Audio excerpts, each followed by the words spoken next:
Hello out there in lecture land. It's Deb Miller. I'm here to talk to you today some more on Module B. We're going to talk about communication, delegation, time management, anger, conflict, lots of different things today. And I've posted your notes so you can follow right along, if you will. Hang on just a second, please. I'm going to have to pause. Sorry about that. Now I've got all my phones paused for just a second or two. Okay, so here we go. Let's talk a little bit about communication and delegation and time management. And certainly you've all covered communication at some point in your nursing school career. However, it just bears talking about it again because you're getting ready to graduate and you're going to be out in the workforce. And so it's very important that we communicate effectively, appropriately, and say what we need to say, especially in a group setting and you're members of the team and that sort of thing. All right? And, of course, time management is a big issue. It comes with time and experience, if you will, and it's a matter of just staying organized and learning how to prioritize. And I hope that throughout your preceptorship you're able to pick up on that, okay? So let's just talk basically some effective communication and team building. It involves components of communication. There's effective ways of communicating. There's assertive styles, and we all know that there's aggressive styles of communication. But it's very important that we learn to apply our effective communication techniques and skills in the workplace, and not only just with our patients and their family members, but with our coworkers as well. Okay, now while you're out working, you're going to be working with different types of groups, different group dynamics, if you will, group member roles, and sometimes those roles change based on the situation and based on the circumstances. And then team building. We talk a lot about teamwork, and there's no I in team. We all know that, and you've heard that before. It's very important that we learn to work together as a team. Now, here's the thing. You're going to work with people that are maybe a little difficult, or perhaps you wouldn't necessarily pick on your team, but you've got to learn to work together. You got to learn to respect one another, and you got to learn to problem solve as a group. If you're just problem solving on an individual basis, then you're not going to get very far, okay? So we know the communication process, and I hope that some of this is a review for you, but certainly the sender is the person who's creating the message. That's you. You're the person that's creating the message. And these principles apply to not just the spoken word, but the written word, and by the written word I mean not just paper and pencil, but emails and text messages. I know we're in the age that texting is, the thing to do. However, we need to still be able to carry on a verbal conversation, okay? So even if you're texting or emailing, the sender is you, and you have to be very careful. You're sending messages, and you know what you're intending to send. However, the person on the other end may read it and interpret it differently, so be very cautious about that. Feedback, make certain that the receiver got the message that was intended, okay? And, we all know what verbal communication is. Nonverbal, those are your body language, just your tone of voice, and if you ever send a text message and you put all caps and exclamation, it looks like you're screaming. Did you know that? Sometimes I put exclamation, but that's because I'm happy. But be careful in your communication using that manner, okay? So certainly some basics, for effective communication to take place. It's an interaction between two people. You got to make certain that your message is clear. You're going to use simple, precise words. Don't flower it up and use these great, big, grandiose words that the other person obviously can't or doesn't understand and maybe never heard of it. Don't use that. Because it's condescending and it's as though you're talking down to that person. And encourage the receiver to use feedback. Check them. Make sure they heard what you intended for them to hear. And your nonverbals, scream loud. If you're carrying on a conversation and you're rolling your eyes or you're yawning or you've got your arms crossed, that's sending a message that, I'm really not interested. Reputation and credibility make a big difference too. If you're a person who, is not trustworthy and go around spreading gossip and rumors and such, your credibility is probably a little shaky at best, okay? So don't be the one that spreads the grapevine, okay? Acknowledge feelings of others. For instance, I can see you're upset, and I hear what you're saying, but please hear my side. So, again, you don't have to be warm and fuzzy. You have to be respectful. You want to communicate directly with the person. When you're communicating and giving, perhaps you're delegating something, let me put it that way. You want to make certain that you're communicating directly with the person to which you're delegating to. You know how sometimes, for instance, if I started on this side of the room, the right side of the room, and I whispered to someone or gave a direction, by the time it traveled across this entire room to the last person on the left side of the room, it would be totally different. So, if I need to tell you something or communicate with you, I'm going to go straight to you, okay? Communicate in the present. Don't say, oh, and, by the way, the last time this happened, or, last year. Communicate and stick to the present, okay? Keep your personal values out of communication episodes, meaning that if it's a heated conversation or a very intense situation, don't bring in personal values, okay? Because that just muddies the water, and it's not going to. It's not beneficial for anybody, okay? Certainly, be respectful of everyone's surrounding. Don't get in someone's personal space. You know what I mean? Like sometimes when we're in heated conversations, we tend to want to move closer to the person that we're having that conversation with, and so that gets in people's personal space, and they feel threatened. So you want to be real careful with that, okay? Even if it's not a heated conversation, maybe it's a fun conversation, you still have to be respectful of folks' individuals' personal space, okay? So, when you're using messages, facilitative type messages are the messages that create positive outcomes where people communicate with each other, feel good about their interactions. So we're facilitating that conversation and getting the job done. Obstructive means just that. It obstructs what the purpose of the message was. Okay, it makes it more difficult for people to communicate effectively within a positive relationship, because sometimes we put our guards up. Like an obstructive type message might be commanding, sarcastic, even defensive. So, be very, very careful. Folks who are in power struggles tend to want to use obstructive type messages. And, those are the messages that are hard to, they're just hard to negotiate, if you will, okay, because it's a no-win situation. So certainly when you're in the workplace, what are the principles in the healthcare team? What has this got to do with anything? Why is it so important? Well, certainly you want to be able to have a strong team. You want to have a team that communicates. A team that does not communicate with one another is a team headed for trouble, okay? If you never communicate, then we're all on the same path, working harder to get to one result when you can share the load by communicating and everybody working together. It works out so much better if you communicate effectively. It's going to require that you communicate and share information using delegation. You might have to do that through clarification.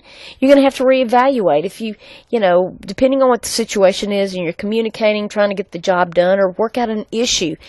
You have to go back and reevaluate to see if your technique or your style worked.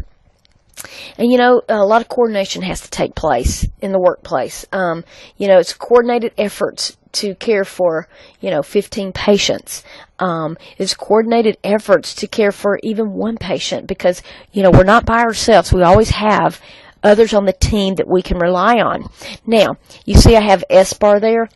I think everybody in this room knows what SBAR stands for, so I'm going to move on from that. If you're not familiar with SBAR, your mission, if you choose to accept it, would be to look that up and familiarize yourself. That's very important.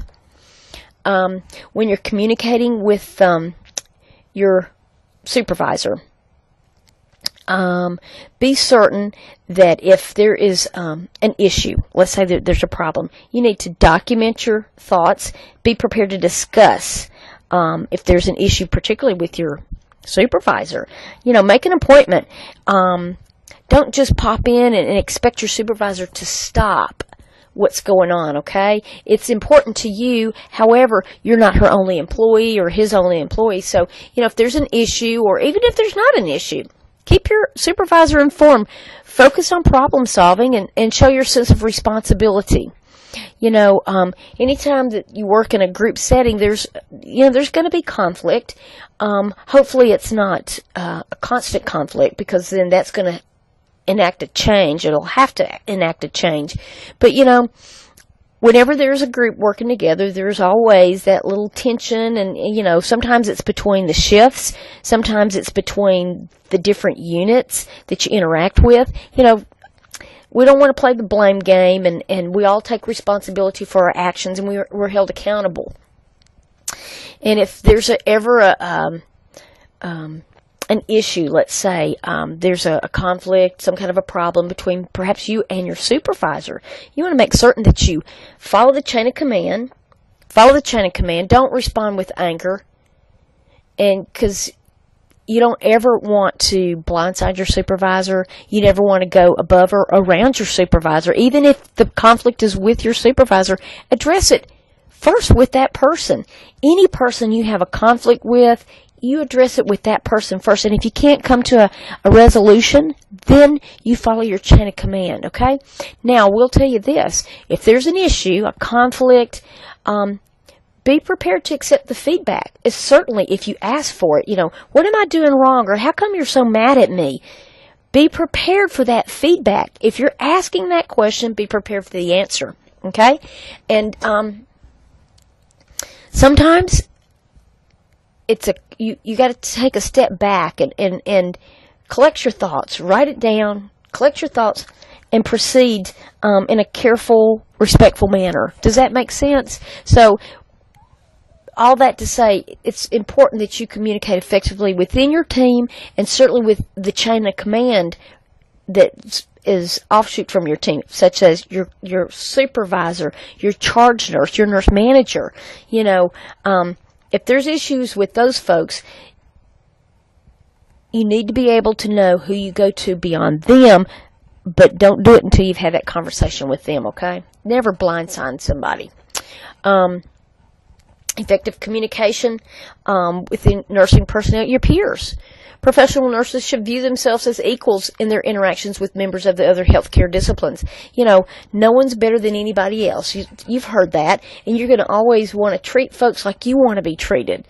Whether they're a physician, a housekeeper, someone from X-ray, someone from the ER, you treat everybody with respect and treat them the way you want to be treated.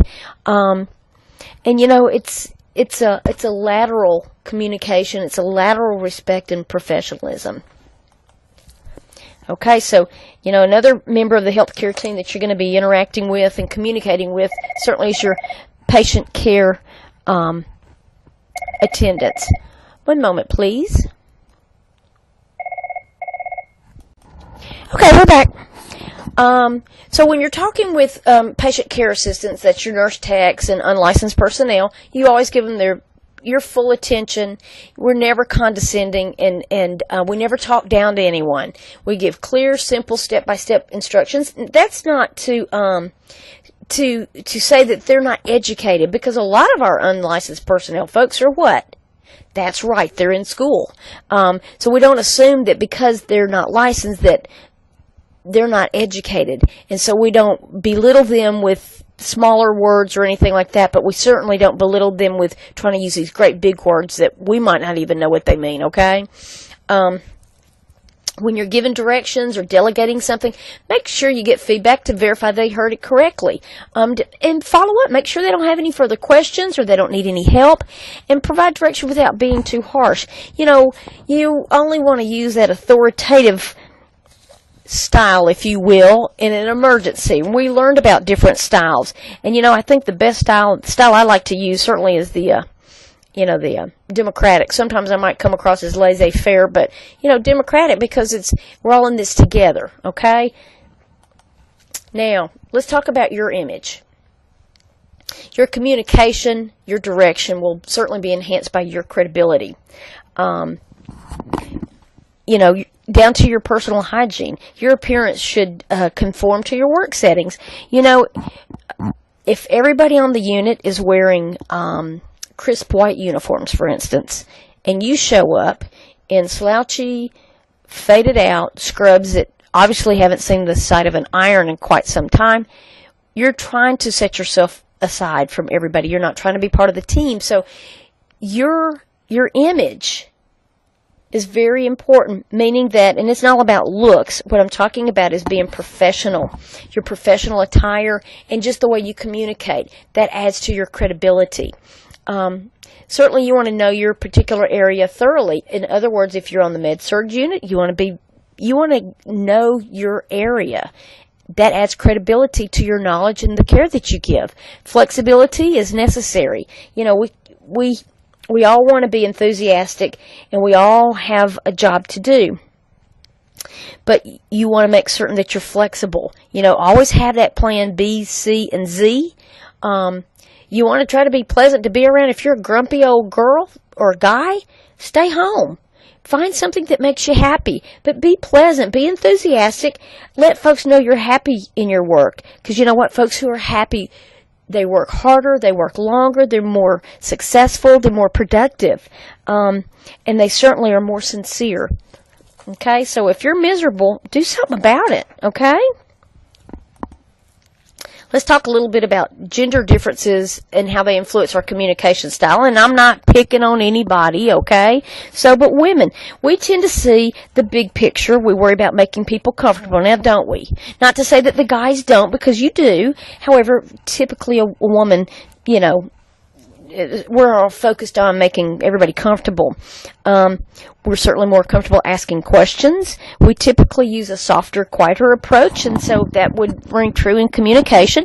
Not to say that there's not some women out there that aren't just real assertive and forward and such. We tend to be less competitive, not to say that's across the board, but we tend to be. We're less aggressive in asking direct questions, and sometimes we might be a little hesitant. Men, on the other hand, are typically more logical and direct.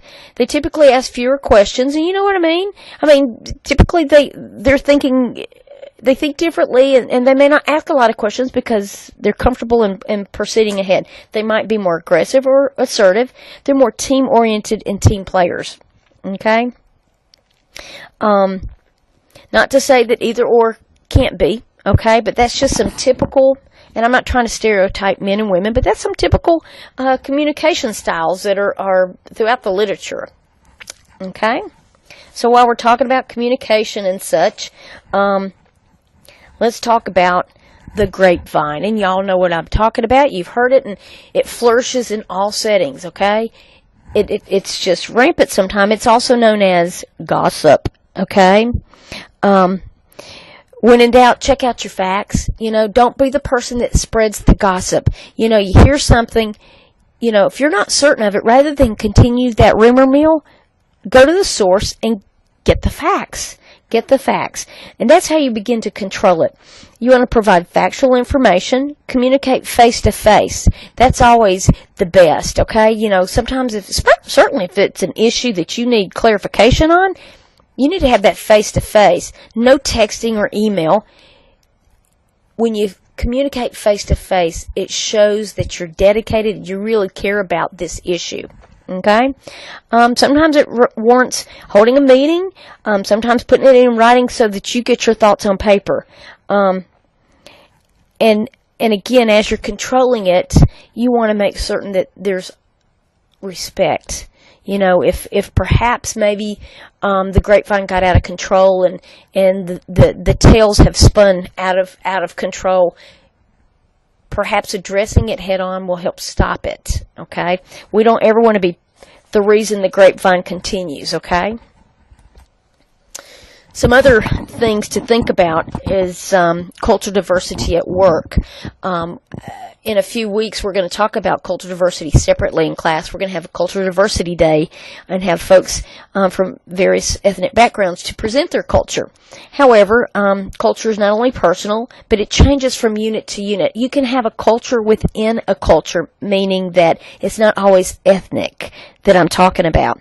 You know, you've heard me talk about leadership styles, and based on the nurse manager's leadership style determines the the environment of the unit, the culture of the unit.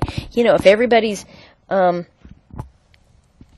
you know, calm and collected and just, you know, real easygoing, perhaps, you know, the whole unit goes, that's the culture of the unit. Everybody's kind of easygoing.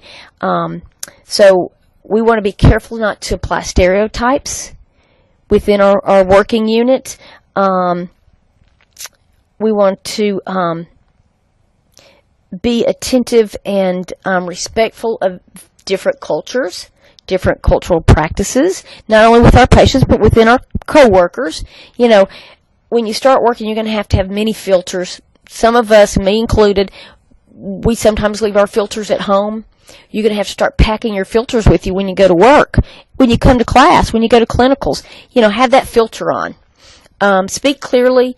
Avoid using slang, especially if you're working with folks who are of a different culture. Perhaps maybe they don't work your unit and they got pulled. Well, that's not how they do it on their unit. So don't use slang, okay? Sometimes skills of your coworkers plays a part in cultural diversity. Perhaps they're not familiar with, or perhaps that's not how they do it on their unit. So just keep that in mind. Be very respectful and empathize. Okay, if we were all just alike, wouldn't it be boring? Yeah. Okay, just a short note on effective communication and writing. And once again, you all have heard this. When we talk about upward communication, that means formal communication. You want to use proper titles and proper grammar when you're, for instance, your cover letters. When you're addressing a cover letter, you want to find out the proper title of the person you're addressing it to. Just like when you are addressing your resignation letter, you address it appropriately to your nurse manager. And although you may be on first name basis with your nurse manager, when you're using a formal letter, you're going to address them by Miss or Doctor or Mr. and their last name. You don't call them by their first name. Okay, that's formal. That's a formal letter. You don't ever want to send anything out without proofreading. And here's the thing. If you're trying to communicate using the written word, if you will, especially if it's a heated or an intense topic, you might want to write it and let it sit for a while and go back and reread it after you've cooled down. Certainly let someone else read it. That's always a good plan there, okay? But certainly proofread for grammatical errors, spelling errors, you know, making sure that it says what you intend it to say. Make those revisions. Organize your thoughts. And the KISS principle. Have you heard of that? It's keep it short and simple. Okay? Keep it short and simple. And, you know, write professionally. Write professionally. Don't use slang words when you're writing or communicating in writing, okay? Because that immediately sends a message as well to the reader that, you know, you might lack some professionalism, okay? Some speaking. Effective communication speaking. Have a positive attitude. Practice makes perfect. Yes, we're all doing group presentations, and I know that's sent some shockwaves through a few because you're shy and you're not comfortable talking in front of folks. Well, we're always, from this day forward, going to be talking in front of folks. Your patients and the family, you got to be comfortable talking in front of people that you are not familiar with. It does take practice. I promise you it takes practice. And practice makes perfect. We all know that. So, practice, practice, practice. And if you know, for instance, you're going to a unit that's only oncology patients, well, certainly kind of get to know your audience, get to know what kind of patients you're going to be communicating with so that you'll know how to approach them. Do your homework. If you're going for an interview, that's the same as putting on a little presentation, if you will. Know your audience. Know who you're speaking to. Do your homework. Plan. Add spice. And when I say add spice, that means add your own flair, your own creativity. And we don't get wild or anything depending on your audience. Depending on your audience, you want to be real careful with that. It's okay to have notes, your cheat sheets. I mean, I have cheat sheets. If I walk away from my script here, I go off on another road, and then I have to reel myself back in. It's okay to have cheat sheets. Even some of your finest speakers have cheat sheets. The president and Congress, they have the teleprompter, so that's their cheat sheets. So it's okay to have that. Make eye contact every now and again. Look up. If you're having a presentation or you're talking in an interview, make eye contact. Look up. Because they don't want to see just the top of your head or your forehead. Look up. And be an active listener. Please be an active listener. If someone's talking, give them your undivided attention. Okay? It shows that you care.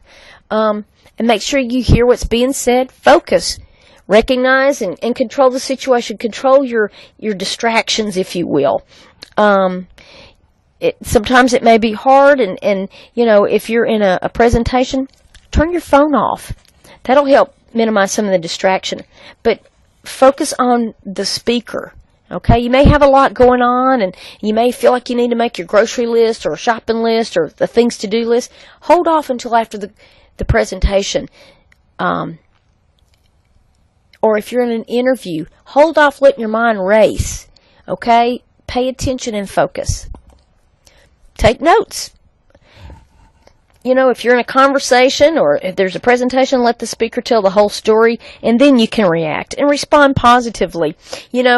If you can't say something nice, the saying, if you can't say something nice, don't say nothing at all. Well, in these situations, if it's a presentation, at least acknowledge with a clap or well done or that's an interesting thought. Something along those lines, okay? And, be open-minded. Allow yourself to hear all sides of the issue. You might not communicate or you might not agree with what's being communicated or presented, but open your mind and take it all in. You might be surprised. You might be surprised. Well, while we're talking about communication, we got to talk about that nonverbal. Eye contact.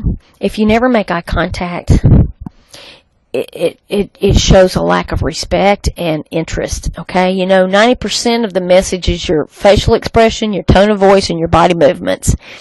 Okay, and sometimes those can be misinterpreted. Yes, they certainly can. But you want to stand up straight, lean toward your speaker, but don't get in their space. Don't get in their private space, okay? Forceful voice without pauses suggests confidence. So if you're carrying on a conversation, and you're not stammering around or,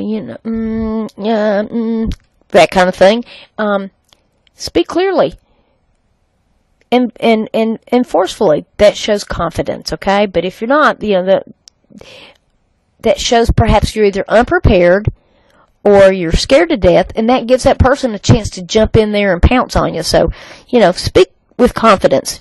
Don't nag, don't complain when you're having, when you are talking. Watch for distracting behaviors like yawning, looking around, nodding, scratching, picking, you know how that goes. And the eye roll, you've all seen it. Or the, those are nonverbals, and we got to be careful with that, okay? Because you might be kidding, because, I'm guilty of that. You all know that. I might be kidding, but some people don't take it that way. So be very cautious and very careful with that, okay? Telephone communication, if you call someone,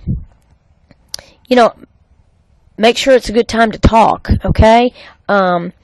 Playing phone tag, if you're calling someone, leaving them a message, leave them the number to call you back at. And always say, this is, Deb Miller, I can be contacted at, and give them the number you can be contacted at.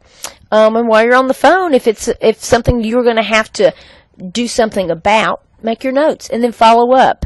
And when you're on the phone, address one thing at a time. And it's very hard, especially if it's someone you're comfortable with, you've known for a while. Sometimes we get in that chit-chat gossip, but the purpose of your phone call may be purely business, okay? So be real careful with that. And certainly at some point in your nursing career, probably the second you graduate, you're going to have to call physicians. And I want you to make certain that you understand this. When you call a physician, identify yourself, not, hey, this is Deb. It's, hey, this is Deb Miller on 3 East. I'm calling you about Miss such and such in room such and such, okay? Don't start out by saying, oh, I'm so sorry to call you. Because, they're going to say, well, then why did you? So just simply state the reason for your call. And if you need them to order something, ask for the orders.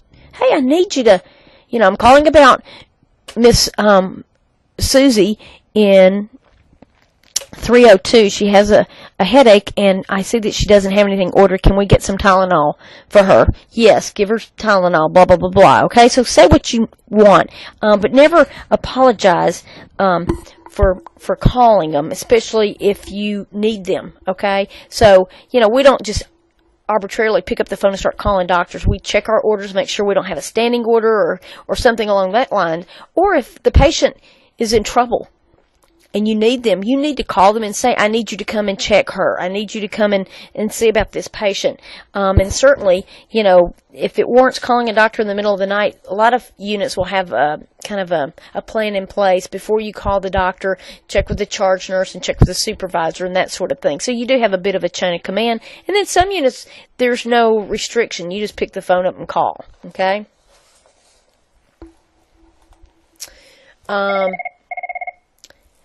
One moment, please. Okay. Sorry for the pause again.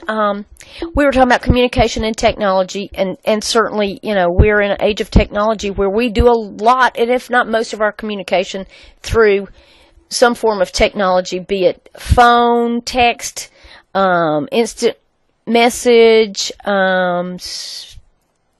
Twitter, email, lots of different things. I just want you to be careful with how you communicate and what you're communicating with. A lot of people have, Instagram accounts and Twitters and Facebook. We have to be incredibly careful with what we post on there. We don't ever want it to be traced back to our workplace, i.e., when we talk about patients or our coworkers, okay? You always want to be careful. And I have an article that I'm going to try and share in the class. If not, I'll try to scan it. It's from Janelle Lee talking about Facebook and the pratfalls of that, meaning that, nurses have been fired from their jobs because they've been on Facebook and or perhaps they have divulged patient confidentiality on Facebook.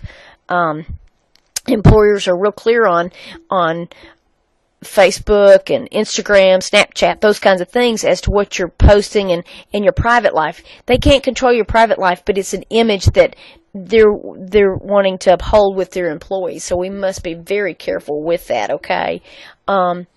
Certainly, fax machines, a lot of people don't use fax machines because we can scan an email, but, some still do.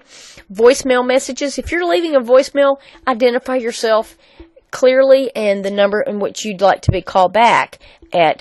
Call waiting, if, for instance, you've got to put somebody on hold, don't put them on perma-hold.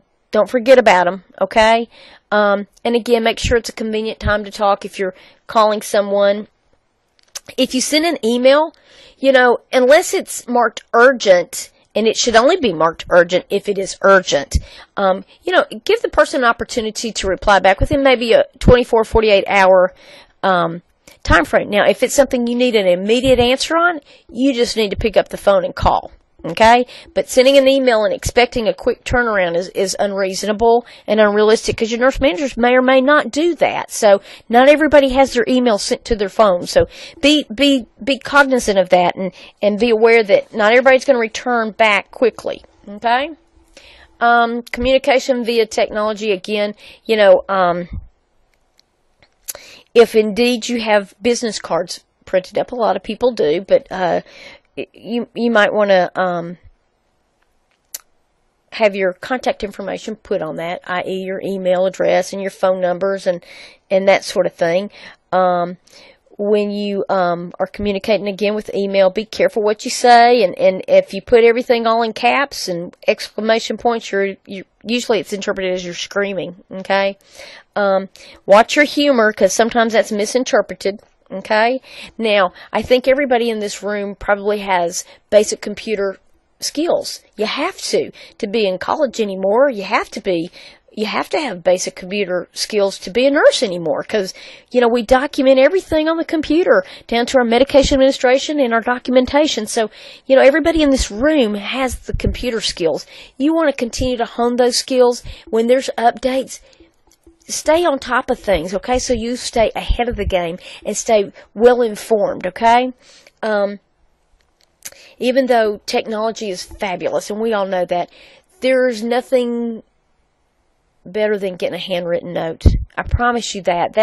It means the person took the time and the effort and the thought to write a handwritten note. We don't see that a lot, but I'll tell you, I've had nurse managers stop me to say, your student that precepted with Susie Q gave me a handwritten note. That just means a lot to me. It goes a long way. So think about that as you're finishing up your preceptorship.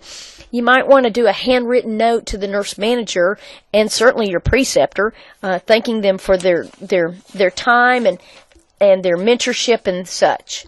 Okay? So, that's a lot of communication review, but it's something that we have to review, we have to talk about. I do know that they ask you communication questions on your boards. There'll be communication type questions on HESI, interpersonal communication. Effective communication is a real big deal, so we have to review that. When we're talking about communication, and certainly we've got to talk about group process. And anytime you're working on a unit, there's a group process. Groups are multi-purpose and certainly multi-dynamic. Would you agree on that? There's steps to your group process. When you form the group, that's called forming, and certainly folks come together with a common bond, okay? You may have groups formed within your groups on your unit, okay? Maybe this group is formed to take a look at, how we're doing this type of procedure or this process within our unit. So this group is kind of a steering committee, if you will, to see if there's a better way of doing something. And that leads to storming. It's sometimes called controlled pandemonium, but that's when you decide on the roles, okay? So you form the group, now you're storming, and you're developing the roles. Who's going to be in charge of this group? Who's going to be second in charge? Or what's our responsibilities, if you will, within the group? So we're forming, now we're storming to kind of get the job done. And then norming. That's when the mutual goals and the guidelines are developed. Everybody's got their roles. Now we're deciding what our goals are going to be. We're going to perform. That means we're acting together. We got to trust our group members. And then adjourn is when the job is done. We've completed our tasks, and so the group can either continue on or they can adjourn, if you will. They can disengage. Now, sometimes we have dysfunctional group personalities, and you know what I'm talking about. You've had folks in groups that seem to take over. Here's the thing. Group members have to learn to deal with other group members. Some are functional, some are not. Dysfunctional members, however, are unproductive. They use up group time and are not conducive to the harmony of the group. They can be good for a laugh. So sometimes you got somebody that's always, creating drama or, trying to divert the group, and it's all a fun and game kind of thing. But let me kind of share a few dysfunctional group personalities. Your self-servers. The rules don't apply to them. They typically show up late and unprepared for any group meeting. They appear too busy to belong to the group, interruptions with other things, and they contribute very little. You've seen the folks that come in late to a group and they really don't want to, they're too busy, and they're going to be quick to tell you how busy they are. They don't have time for this. So those are your self-servers. Your critical conservatives are always negative. There's a criticism for everything, and it's because they're fearful of change. So they're very critical. Then you got your motor mouths. They just want to hear themselves talk. They always interrupt. They delight and strive to be the center of attention. And oftentimes the group has to work really hard to redirect the conversation to the focus on hand. Then you have your mouse. That's your silent observer. They're fearful of voicing any opinions, and they typically take no risk and no responsibilities.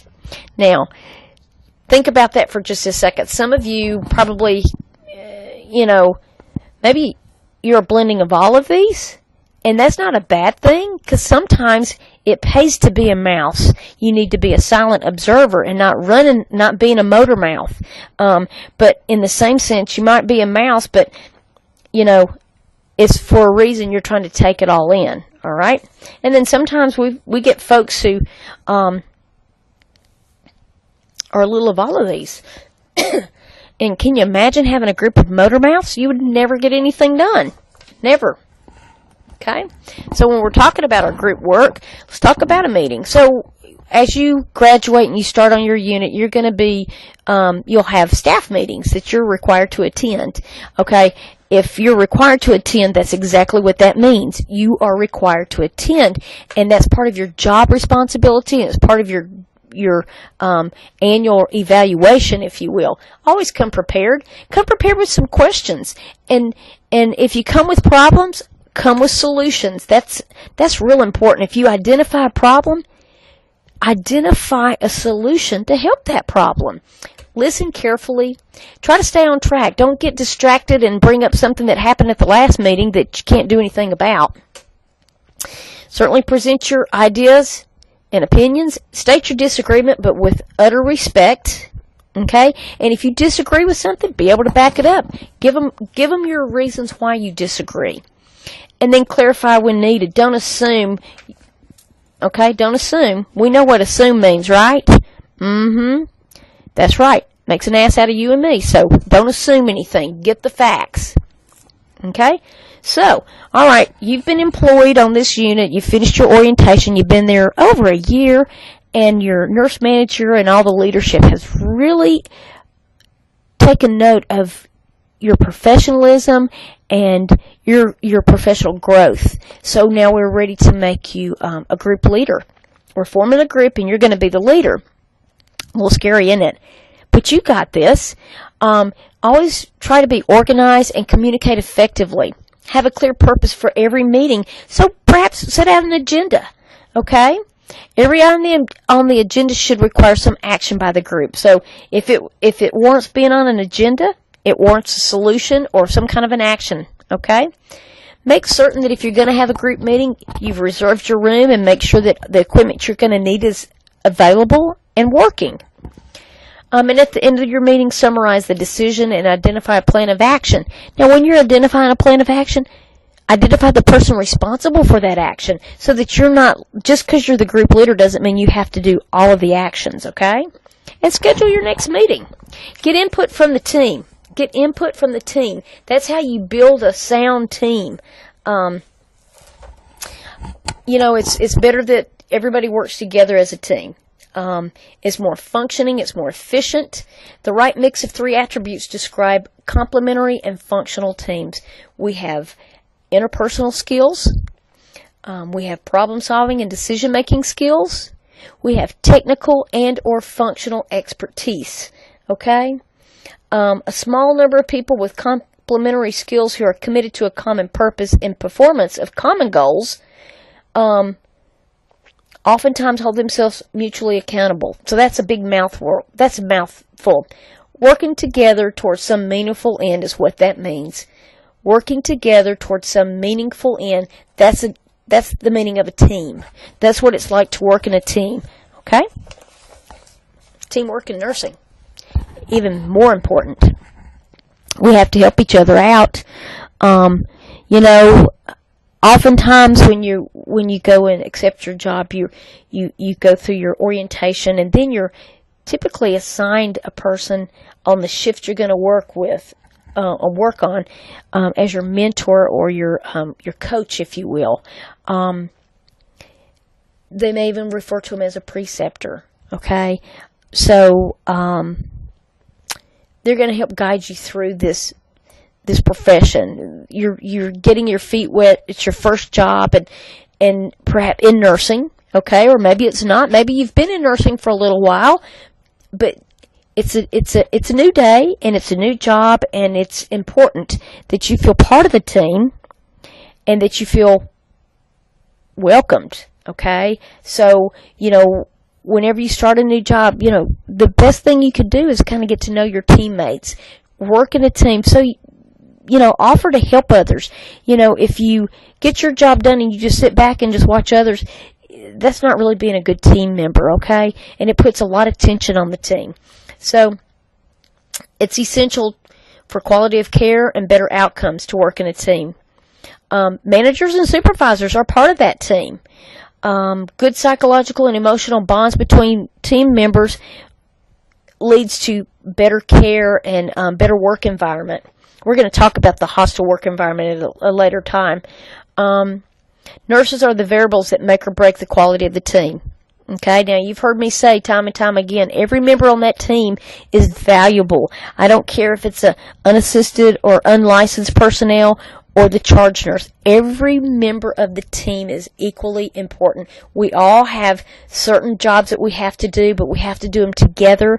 We have to be cohesive. And when there's strife on the team, it leads to dysfunction and inefficiency. Perfection is an illusion. We all have different skill levels, and there's no one perfect person, okay? Now, there are some great teams. There's greater teams, if you will, but nobody's perfect, okay? We all have something to learn, and we all have room for growth, okay? Both professionally and personally. Okay, so we're still talking about communication and teamwork and being part of the team, coming, to a new workplace, and it's going to be scary. It will be scary, but you're ready for it. And the thing that I want you to keep in mind is, everybody started somewhere at some point. Okay. You'll have hopefully an adequate orientation, and you'll have an opportunity to pick your style, pick how you want to proceed and how you want to provide your care, and always professionally and evidence-based, okay? But, you'll get into the groove, and you'll get your game on, if you will, okay? So, while you're getting your game on and learning the ropes of nursing, it's real important that you learn to be assertive. I didn't say aggressive, I said assertive. That's standing up for yourself, standing up for your patients. There are different styles or different types of assertiveness. Passive or avoidant, that type of communication style lets others push them around. They don't stand up for themselves. They do exactly what they're told to do. They don't ask for help. They feel slighted when others take advantage of them. Have you ever worked with someone who gets real put out because you've tried to help them? Okay, so perhaps they're passive-aggressive. You've heard that term. But you've heard people who are just passive, like a doormat. They let people walk all over them. They may not have the confidence to stand up for themselves. An assertive person stands up for themselves that doesn't violate the basic rights of another. I'm going to say that again because that's pretty important. An assertive person is one that stands up for themselves in a way that doesn't violate the basic rights of others. Okay? So you're standing up for yourself without getting to a tag team match with somebody else, without stepping on anyone's toes. It's okay, and you should stand up for yourself. Being aggressive is not appropriate. That means you put your needs before everyone else. An aggressive person usually communicates in a very angry or dominating manner. They're oftentimes manipulative, controlling.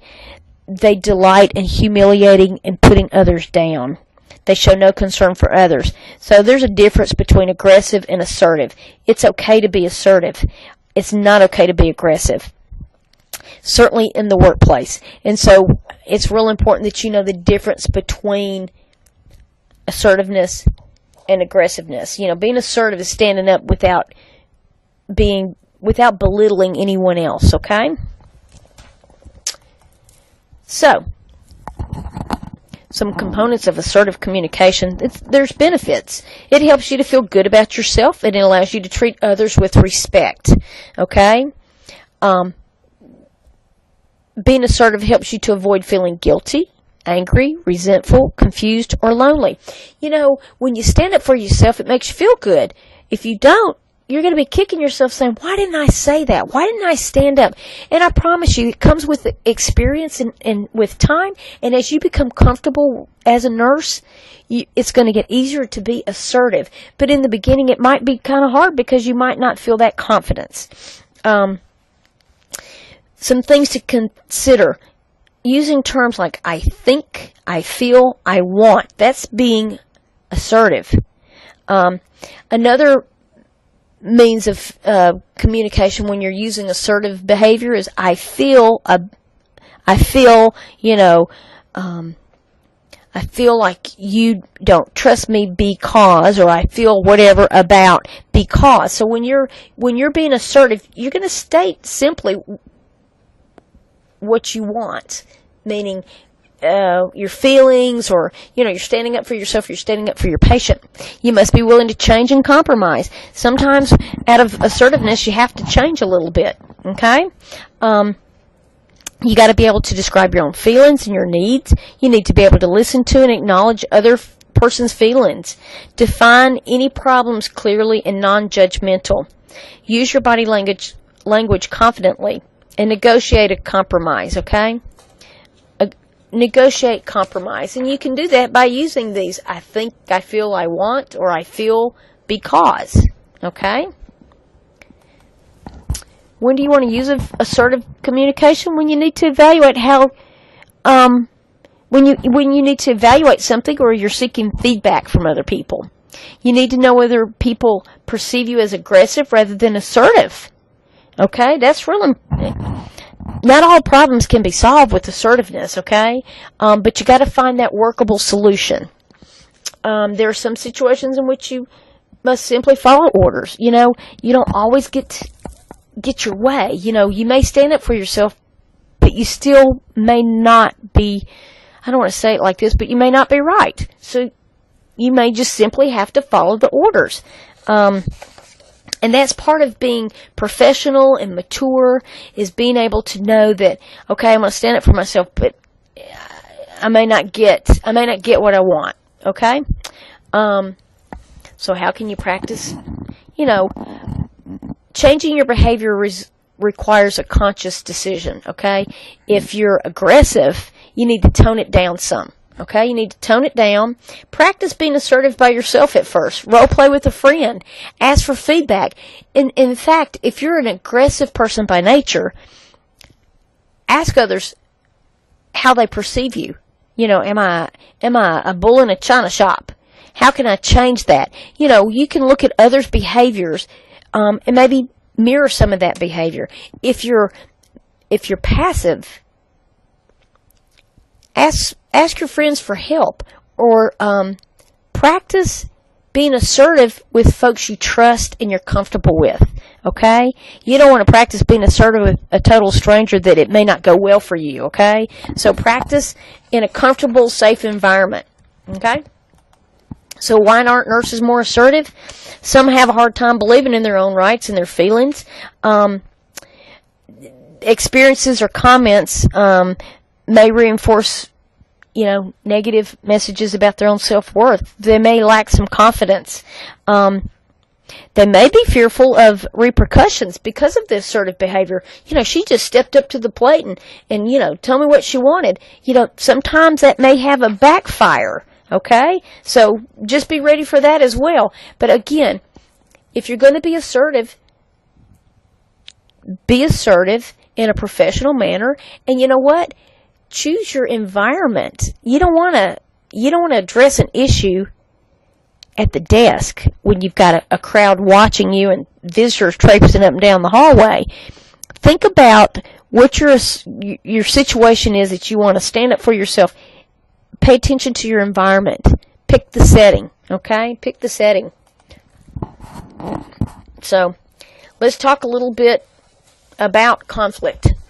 Let's talk a little bit about conflict. So, oftentimes you have to use put your assertive hat on because of a conflict. Maybe it's something you need to help work out, okay?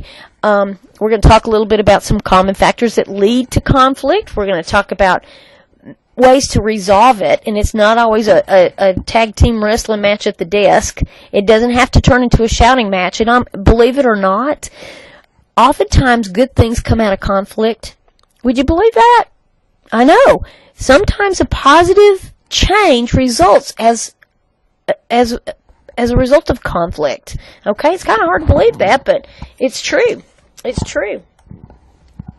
So, some outcomes of conflict, certainly disturbing issues brought out into the open certainly may avert more serious conflict. So maybe just putting it out there in the open, that will head off some really tough things, okay? Group cohesiveness may increase as individuals resolve issues. So remember, I just said sometimes conflict brings on some great change, some positive behavior. It sometimes pulls a group together. New leadership may develop as a result of conflict resolution. Results of conflict can be constructive, or they can be destructive. So if there's poor communication, oftentimes that leads to destructive results. But if we are positive and accepting of the conflict and working toward a resolution, it results in a constructive result. Okay? So what causes it? What causes conflict? Well, certainly role conflict. That's when two people have the same or related responsibilities with ambiguous boundaries, meaning that there's no clear-cut boundaries. I thought it was your job, or no, I thought this was my job. So when you have two individuals that's got the same role, it makes it really tough. Sometimes conflict is a result of a breakdown in communication.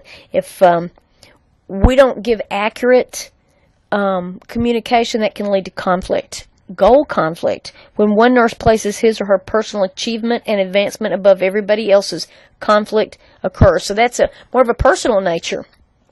You've heard people crawling all over their coworkers to get to the top. That's goal conflict. That's a personal thing. And then we got personality conflict. Can't we all just get along?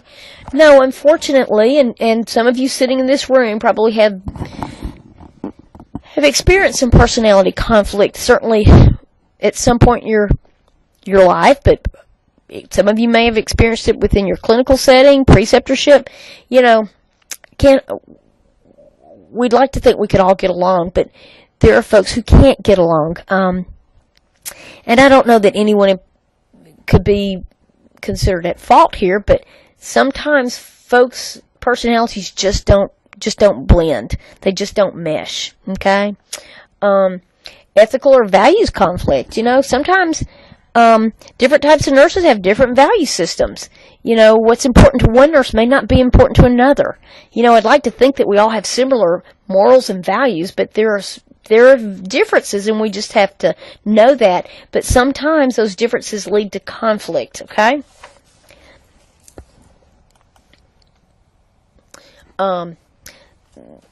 Common areas of conflict, certainly quality of care, most common. It's the easiest to fix, though.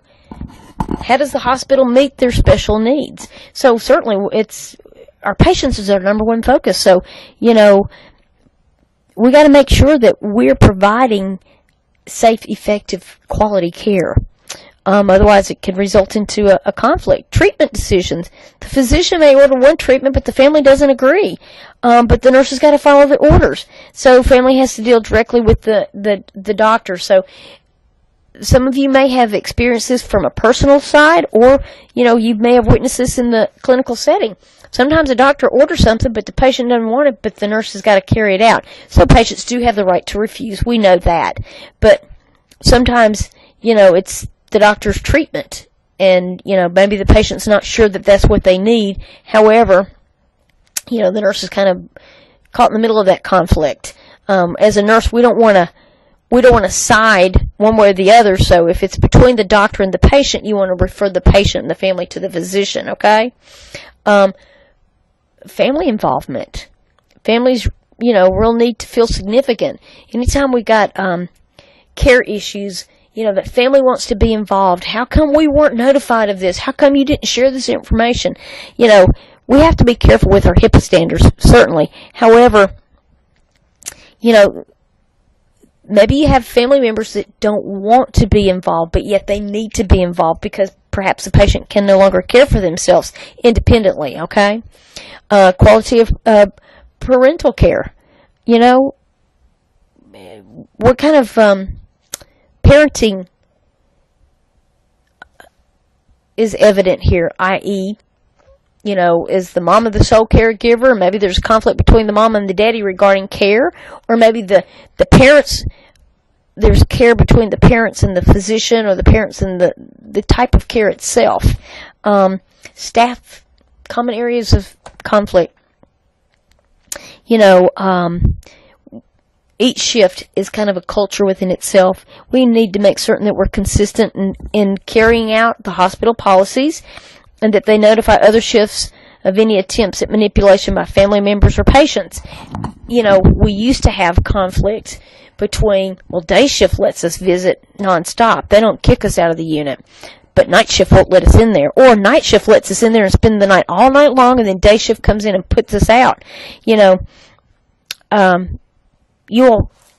That's a form of conflict. Now that's kind of a moot point because we have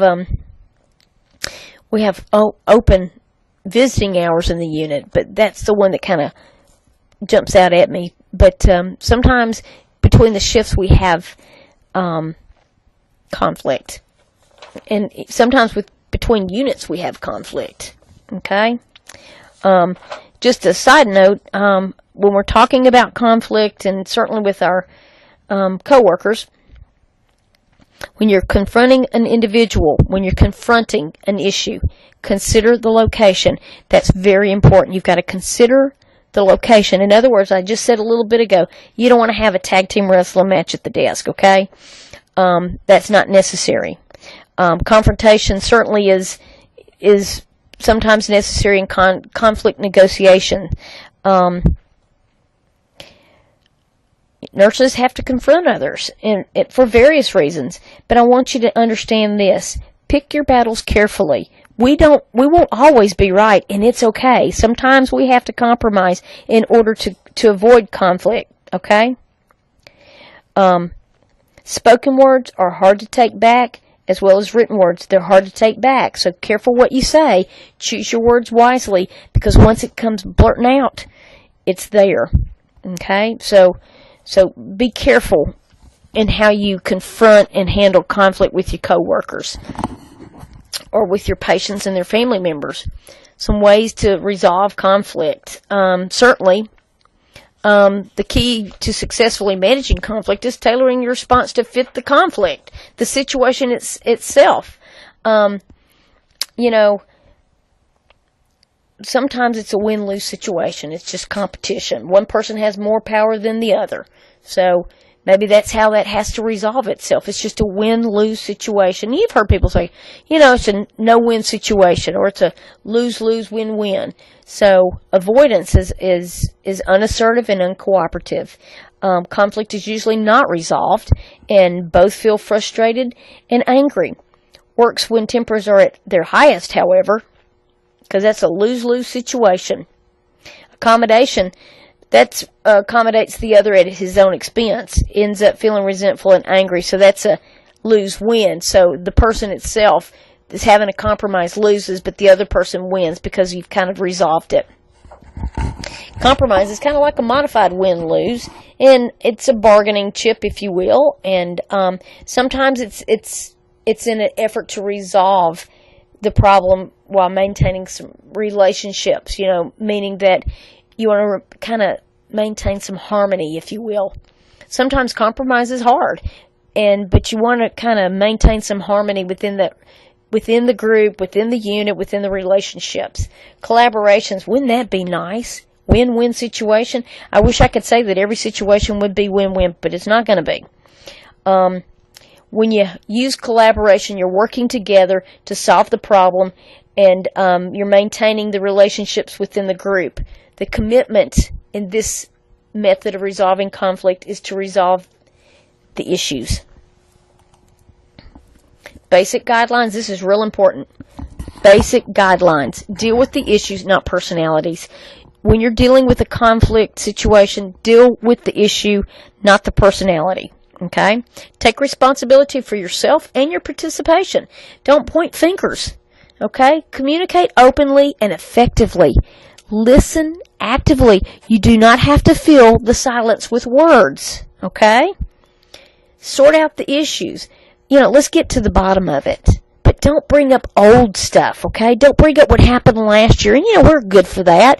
When you've been made angry or you're not happy with something, well, yeah, I remember back in, 1997 when you said this. Okay, you don't need to bring up old stuff. Stick to the issue at hand.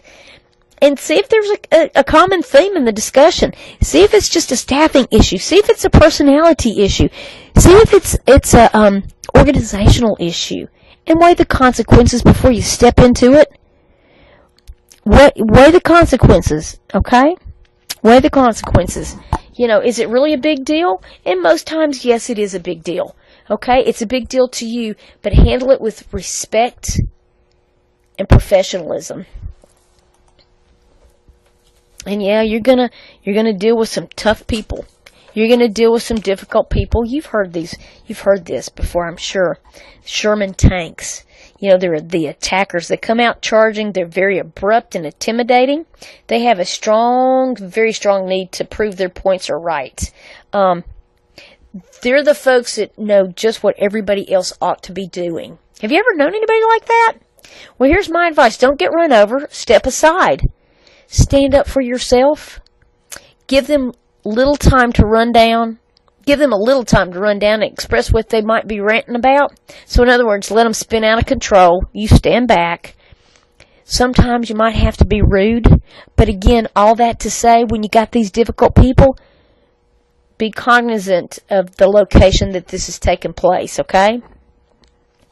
If you can ever get the person who is, attacking, if you can get them to sit down, that helps to diffuse them. And you know what that does? If you can sit down beside them, then that gives the impression that you're on the level field. If you get them to sit down and you're standing over them, it looks as though you're overpowering them. So if you both can sit down, then you're looking eye to eye and you're on the even playing field, if you will. Don't argue with these folks and don't try to cut them down. Okay? When they finally hear you, be ready to be friendly. So in other words, once they have spun out of control, given themselves some time to think about it, they may recant. They may come back and apologize. Be ready to be friendly. You don't have to accept their outlandish behavior. And you want to address that at some point, but address why they're so difficult. If it's as a result of something, let's take care of it. Let's talk about snipers. And you probably know these people too. These folks are not openly aggressive. They're sneaky. Have you ever heard of sneaky snake? They're real good about putting down people. They're non-playful teasing. In other words, they're not teasing. They really mean it. There's lots of hidden agendas and innuendos and hidden attacks. Okay? This is how you deal with those folks. Expose their attack. Obtain the feelings of the group. The way you can handle these folks is pull them out. Pull them out. Address them openly. And start working toward problem solving.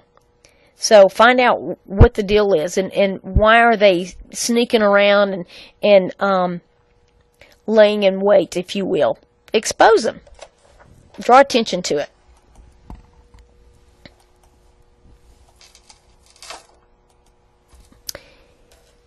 Here's another one. Constant complainers. Whew! These folks feel powerless. Complaining gets them attention. Have you ever noticed that?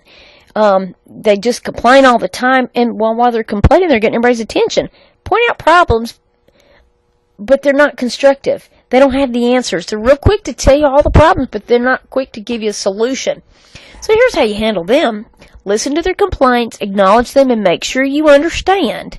You don't have to agree with them, and try to move them immediately into problem-solving mode. Help them get to the problem-solving.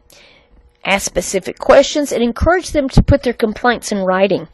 And you notice when you ask people to write that down or put that in writing and get that to me, suddenly that diffuses them and they quit complaining. Because you know what?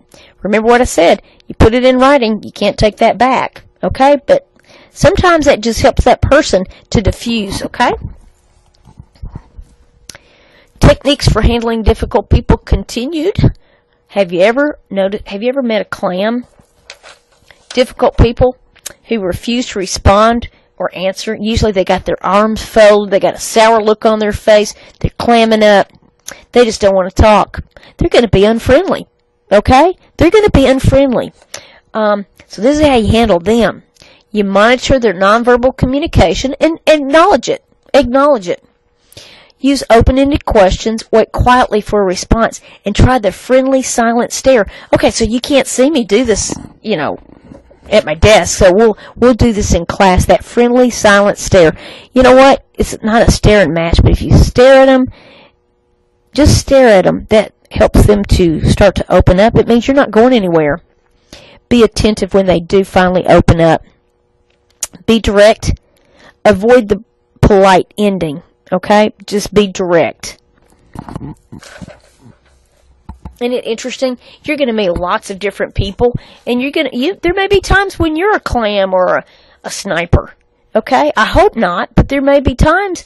But you got to learn to work with different people and difficult people. You're going to have the opportunity to work with lots of wonderful people. Not everybody is like this, but you are going to come across them. I'm just trying to share some of this to help you to get ready for the workplace. Okay? So I'm going to put it on pause. I'm going to take just a little bit of a break, and then I'll be right back. Thank you. Okay. That was a quick break. So we're talking about conflict and difficult people. And, how many of you ever dealt with a difficult person or a situation that just made you real angry? Just made you real angry. It's hard to see past that moment, isn't it? Well, anger has two faces. Sometimes we get angry out of guilt, which is anger aimed inward at what we did or did not do. So it's aimed at ourselves. Or it's resentment, which is directed toward others or what they did or did not do. Anger comes from feelings of frustration, disappointment, or powerlessness. Guilt and resentment accumulate over time, which leads to a cycle of negative energy. If you walk around angry all the time, it's going to be very hard to work with you. Folks aren't going to want to work with you, and it's non-productive. And it'll tear you down. It'll tear you down. So, you got to get that under control, okay? And here's some different styles. The pursuer. They seek greater togetherness, high value on talking things out and expressing feelings. That sounds very reasonable. I'm going to pursue a method of managing my anger. I'm pursuing that, so I'm looking to talk things out. A distancer. Oftentimes they seek emotional difference when the stress is so high, difficulty showing their vulnerable or dependent side. Not everybody is comfortable revealing themselves or being very open. Okay, you've heard people say, I'm not an open book, or I am an open book. Not everyone is prepared to do that. Oftentimes, folks who use this anger management style rely on work to distance themselves from personal issues. Certainly, if the anger is a result of something personal, they may sink themselves into their work. Underfunctioner. This is how they manage their anger. They're just disorganized in several areas. They're less competent under stress. And these folks, underfunctioners, usually develop physical symptoms related to stress, which is the opposite. Your overfunctioner. They know what everybody needs to do. This is how they handle their anger. They advise, they take over in times of stress, they just can't stay out of it. So that's how they manage it. Blamer. Emotional intensity and they have a short fuse. They hold others responsible for their own feelings and actions. So that's how they handle their anger. I'm just going to blame you. I'm not going to blame myself. it's easier to blame somebody else instead of take responsibility, doesn't it? So this is how we're going to deal with it. We're going to stop. Appraise the situation. Anger signifies a problem. Venting doesn't necessarily cure it. It gets you off your chest, but appraise the situation. Look what image is about to be or has been breached. Okay, so hang on just a second, please. Okay, so dealing with anger, we're going to stop, appraise the situation, look and see what's about to be or what's been breached. What is it that made you so angry? And then change. How do we change that image? You know what? Sometimes humor makes the anger more tolerable. Now, careful when you're using humor. It's got to be appropriate, because otherwise it just makes the situation worse, because the person feels like you are laughing at them, or maybe it leads to further anger or even more conflict. Okay, so careful with your humor. Get active. Sometimes the best way to get over your anger is to try exercise and then refocus. Do something positive. Breathe. Take a deep breath. Okay? Take a deep breath. All right. Now, that's a lot of communication and lots of issues in the workplace. Let's talk a little bit about sexual harassment in the workplace, and I address this in different modules, if you will. This is in leadership module, but I'll also address it again like in current issues and other modules, okay? So you'll hear this again. I certainly hope that you all won't ever experience this in the workplace, but we do have to talk about it because it is an issue. About 70% of female staff nurses surveyed reported sexual harassment by male patients and or coworkers. Now, this is, from an older edition of Nursing Today, so I'm not going to hold you to a percentage. However, just know that it's not just female nurses, it's male nurses that are being harassed as well, okay? No one is immune to that, but you do not have to tolerate it. There's no place in the workplace for harassment. There's no place for bullying and incivility as well.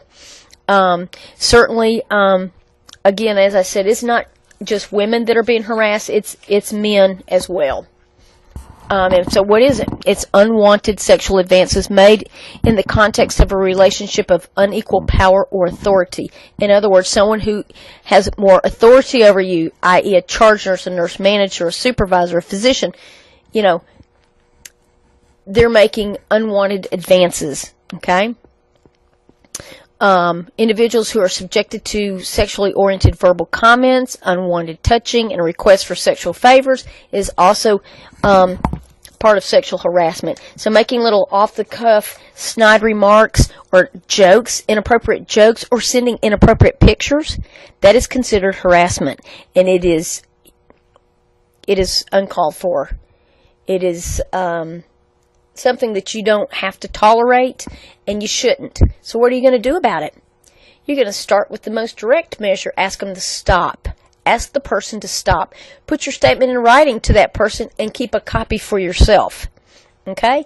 You need to tell other people, such as family or friends, maybe a personal physician or a minister, what is happening and how you're dealing with it.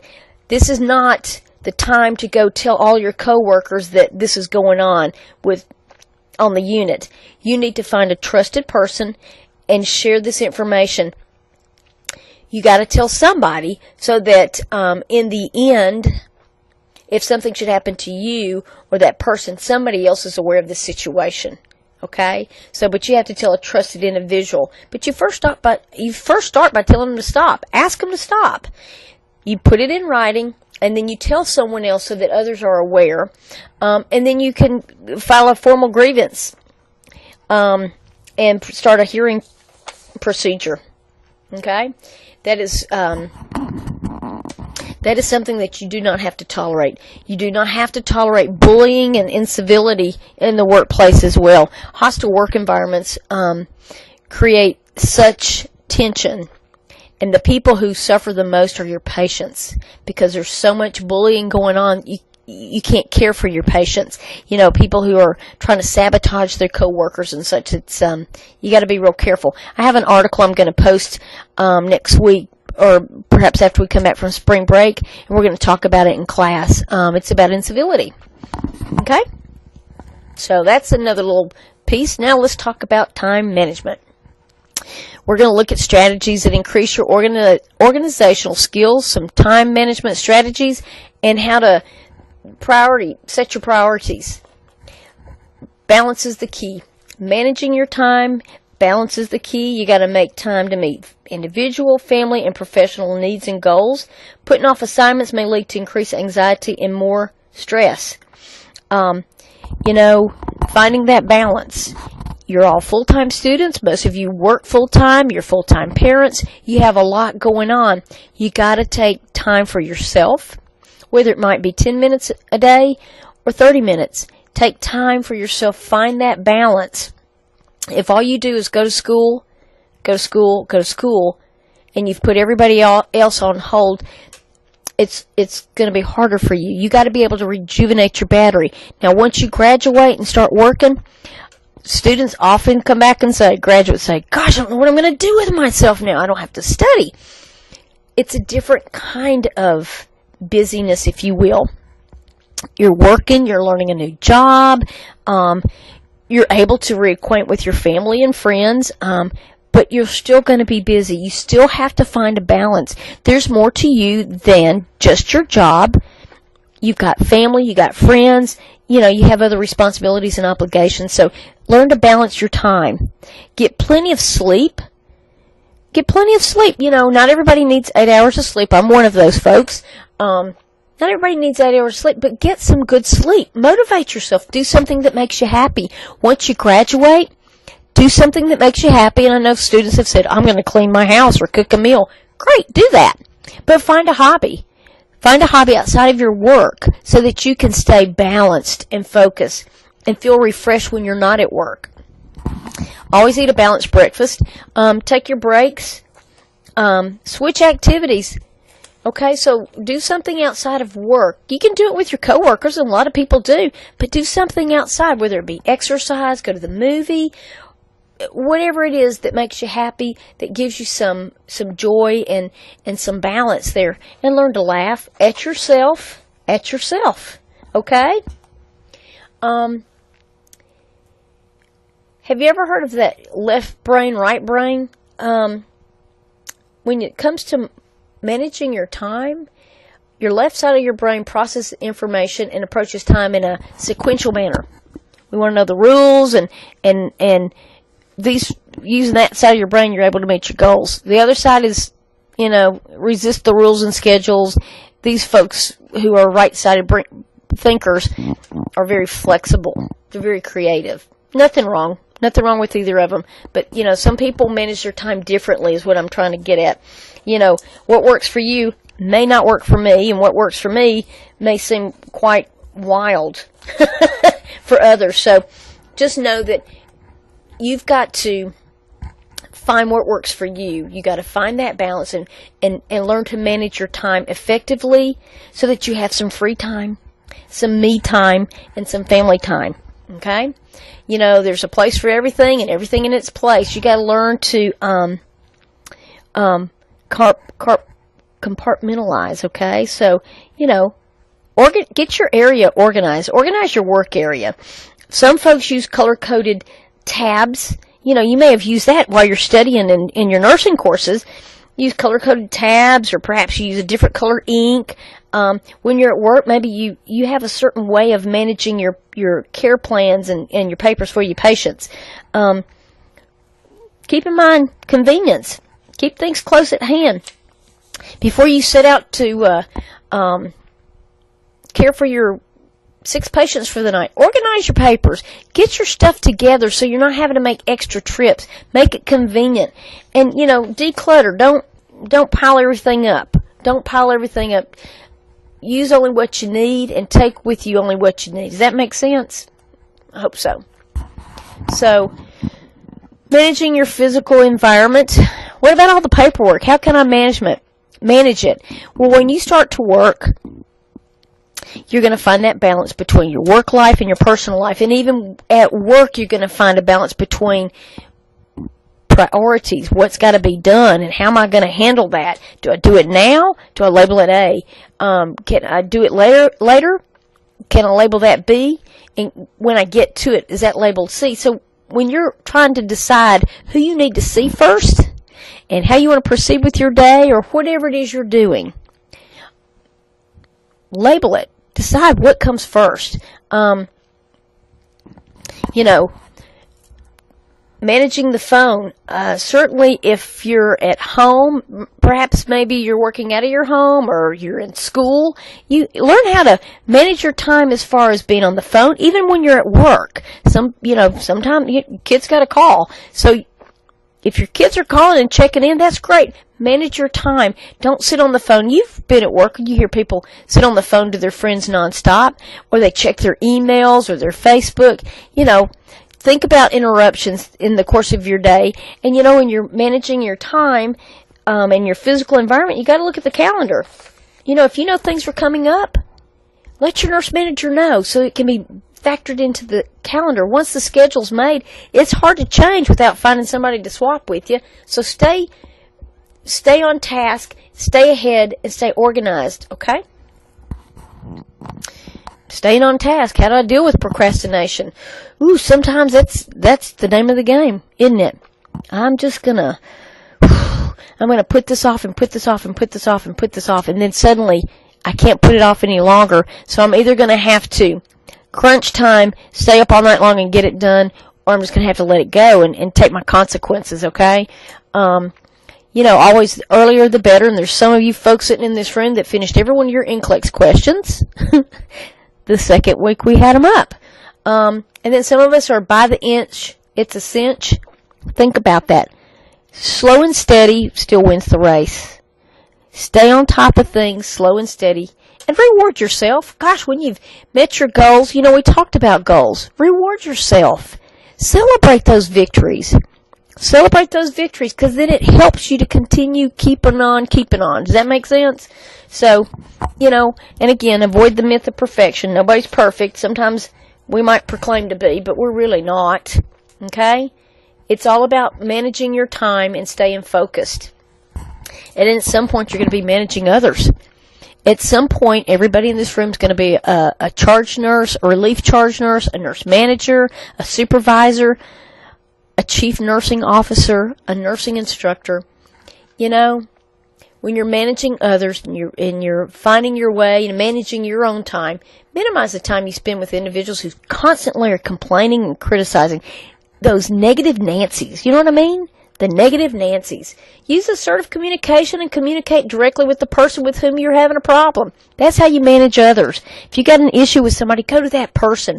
Don't let it fester. Address it head on.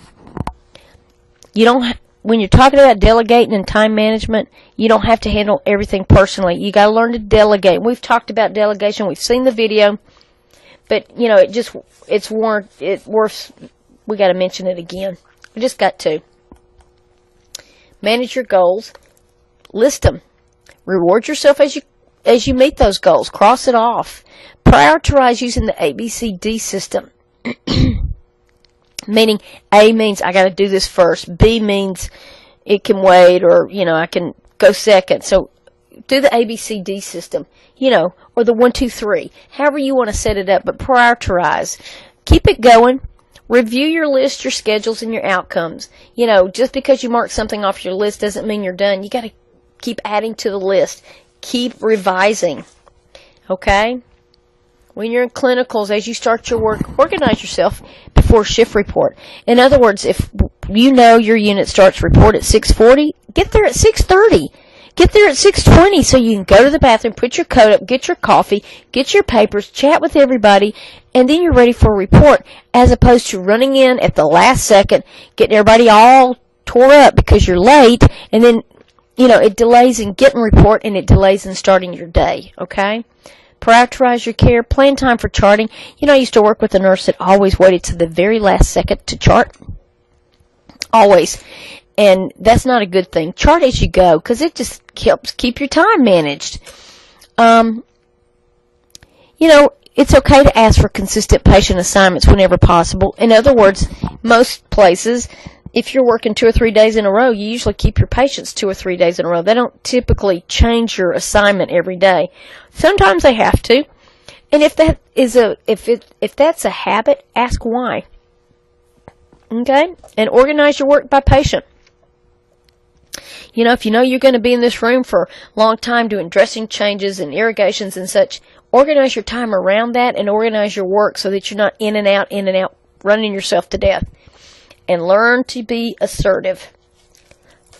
Learn to be assertive. I want you to practice that. Over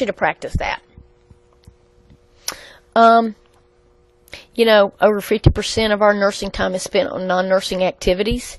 We've got to learn that we're not perfect. We can't do everything ourselves. It's okay to ask for help, and it's okay to say, I can't help you right now. I'm real busy, but when I get done, I can help you. Okay?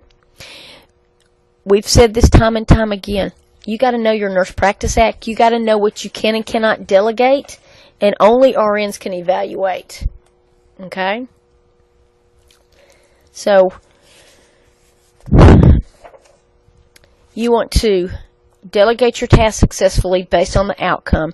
Always select the right person for the right task and provide feedback. Okay? Delegation versus supervision. Delegation is transferring to a competent individual the authority to perform a selected task in a selected situation.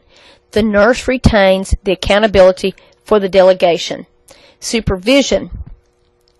The provision of guidance or direction, evaluation, and follow-up by the licensed nurse for accomplishment of a nursing task delegated to unlicensed assisted personnel.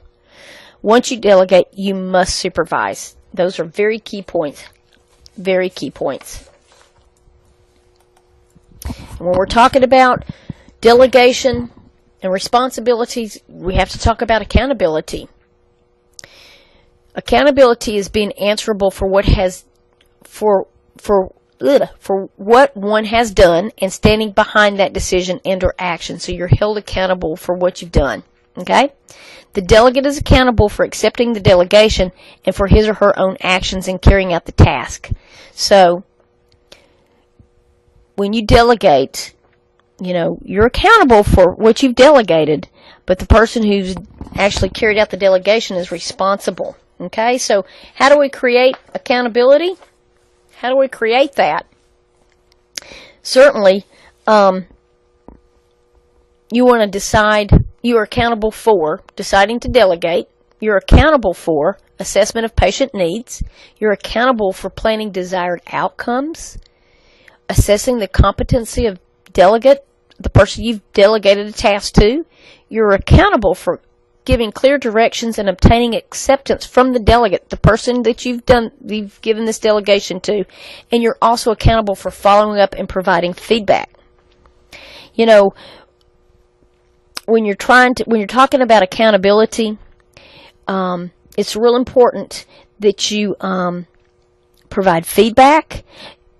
It's a collaboration, if you will. When you're accountable and you're delegating, it's a collaboration, if you will. Again, to be accountable for one's own actions. Let's see, how do I want to put this? You're accountable for your actions. You're accountable for actions that you delegated, meaning that if you've delegated something, you're still accountable. And so it's important that you understand the Nurse Practice Act. It's important that you understand your roles and responsibilities and the boundaries in which you practice. Okay? We've talked about delegation, and it's real important that you know this. It's real important that you know this. Delegate the right task, the right person, the right communication, and the right feedback. Okay? And again, check your Nurse Practice Act. Check your organization's job descriptions and skills checklist. And if you're probably going to ask, is there anything I can't delegate? Check the law. Check your scope of practice. Sometimes it varies from facility to facility. It may vary based on the types of patients that you're caring for. So, part of when you go to work is finding out what it is the RN does on that unit or at that hospital. Okay?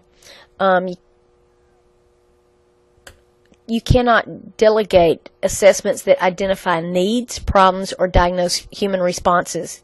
You cannot delegate any aspect of planning. That's the RN's responsibility. We assess, we plan, we counsel and teach, and we refer. And then therapeutic nursing techniques and comprehensive care planning is the RN's responsibility, and that's part of our scope of practice. Okay? Also, how can I use outcomes in delegating? Depending on the plan of care and the goals that the team has set. That's between the patient and the family, okay?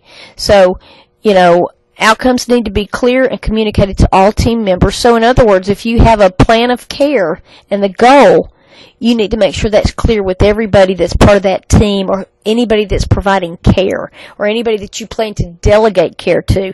You want to make sure that it is the right person and you are delegating the right task. And with that said, under the right circumstances, okay? You only assign tasks based on strengths. When you're assigning tasks or delegating, you want to look at competency levels too. Just because they've been there 4 or 5 years doesn't necessarily mean that they're the person for that task, okay? So you have to look at their competency, okay? And the right circumstances. So it's important that if you are looking at performance outcomes, okay, or looking at whether or not the task that was delegated is correct, look at the expectations. Look at the performance feedback. The person that you delegated to, was it the right circumstance? Were they educated enough to take on that task? Did they need extra or additional supervision? And, based on their past experiences, like I said, they may have been there for 3 or 4 years, but are they prepared to take on that task in that circumstance? Okay. Also, when we're talking about delegation, given clear, concise, correct, and complete information is very important. And then the right feedback. Ask for input. Share perceptions. If you've delegated something, make certain that everybody has a part. Everybody has a chance to speak to the outcome or the feedback. In other words, you've delegated this to someone and you've gone back to check. You've evaluated. You need to give feedback to that person, number one, that you delegated to. Great job, or thank you, or I noticed you did this, or, or next time, I prefer that you do it this way, or you give them some feedback and some direction. And certainly, how can you practice? Well, you just got to practice. I want you to observe your preceptor when they're delegating. Observe your instructors or other nurses while you're in the clinical setting. Observe them delegating. That's how you're going to learn, and you just have to practice. Sometimes we don't always get it right, but your first course of action is to know your scope of practice and what you can and cannot delegate and to whom. Okay? So, that's communication, delegation, and time management. I appreciate your patience. I know it's been long, but this will be up for your review. Thank you very much. Have a great day.